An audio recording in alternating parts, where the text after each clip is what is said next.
Well, my life is very complicated. Oh, whose isn't? Welcome to humanity. And you're dangerous. I promise. I'm a good guy. Would you tell me if you weren't? Okay, let's start as friends. Hey, you need a cup of flour. I need an egg. We just knock on each other's doors. Okay, friends. Okay. Friends. And friends. Good night, friend. Night, friend.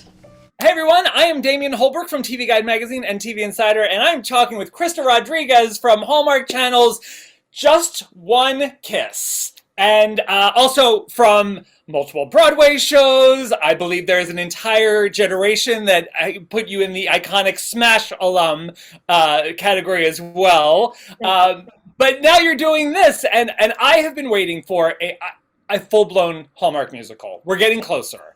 They've started pulling in actors from Broadway, which is so great because during the pandemic, you guys couldn't do stuff. How did this come to you?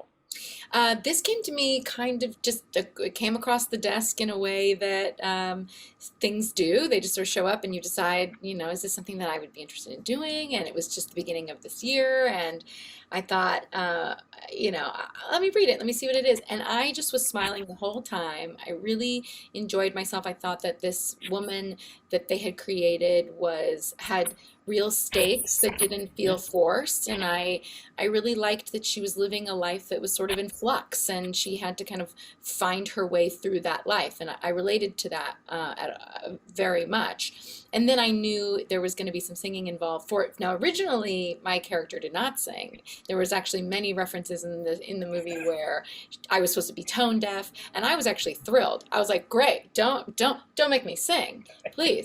And the male character was going to have to sing a lot, and so I kind of had an inkling they were going to have to get somebody that I knew was going to be amazing. And when I had heard Santino was signing on, I was even more excited to work with him. We had never worked together before, but have known each other through the biz. Right. So I was like, oh, good. I knew they couldn't hire somebody who couldn't pull this off. And so they did. And then they wrote in all this singing for me. Exactly. And how can you not? I was like, God darn it. Yeah. And it's such a great kind of like classic New York romance. You know, you are a single mom going through a divorce. And like you said, the stakes, like that felt very real. Like that's very relevant. It's very current.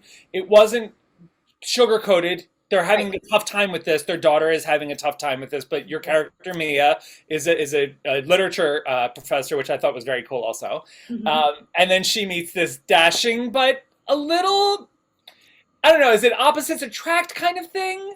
It's a bit of opposites attract. I think it's also that, like, Mia's in a position where she doesn't have to sugarcoat her life, and Tony is still living his life in this sort of suave, he's overcompensating. I think there's pain, there's loss in his life as well, and he's sort of trying to find relief in many women across Brooklyn, and Mia is skeptical of that.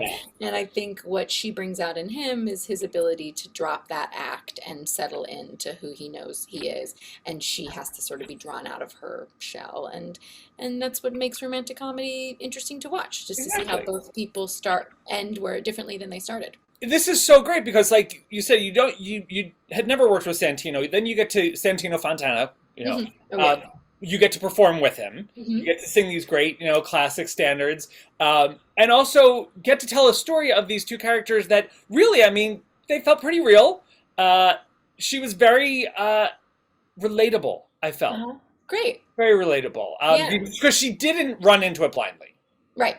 You know, and a lot of times it's just like, I've got to follow my heart. And you're like, no, you've got a kid, you've got... That's why it's a real New York story. Skeptic from the start, really. Yeah. Well, I am keeping my fingers crossed for there. Eventually, there's a full-blown musical Hallmark movie, and I want you and Corey Cott and Santino and Patty Murray there. I want them all. Colin Donnell. I want you guys all to pile in. Right. I know. We've got a whole Broadway faction now. Exactly. This is we are ready for this. So thank you, congratulations, and you guys do not forget Just One Kiss on the Hallmark Channel. Thank you so much, Krysta. Thanks, David.